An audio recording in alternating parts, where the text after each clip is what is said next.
शेतकरी बांधवांनो, आपलं ऊस पीक 9 ते 10 महिन्याचं झालं की आपल्या ऊसाचा शेवटचा टप्पा सुरू होतो आणि याच टप्प्यावर आपल्याला ऊसाची जाडी आणि वजन वाढवायला शेवटची वेळ असते. म्हणूनच आज आपण आपल्या ऊस पिकाला KSB म्हणजेच पोटॅश सॉल्युबलायझिंग बॅक्टेरिया हे उपयुक्त जीवन देण्याचं काम करतोय. यामुळे जे जमिनीत जे न विरघळणारं पोटॅश आहे ते विरघळणार आहे आणि आपल्या ऊस पिकाला उपलब्ध होणार आहे. तर त्यामुळे आपल्या ऊस पिकाची कांड्यांची जाडी वाढणार आहे आणि आपल्या ऊसाचे वजन वाढणार आहे आणि ऊस अधिक मजबूत आणि गोड बनणार आहे. त्यामुळे आपल्या उत्पादनामध्ये निश्चित वाढ होणार आहे आणि यामुळे आपल्या खतावरील खर्च पण कमी होणार आहे. आता या KSBचा वापर मी माझ्या खोडव्या ऊस पिकावरती करतोय.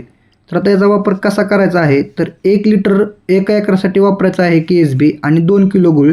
तर हे 200 लिटर पाण्यामध्ये मिक्स करून 24 तास झाकून ठेवायचं आहे आणि दुसऱ्या दिवशी आपल्याला ड्रिपने किंवा पाटपाण्या थ्रू जसं मी दिलेलं आहे तसं द्यायचं आहे.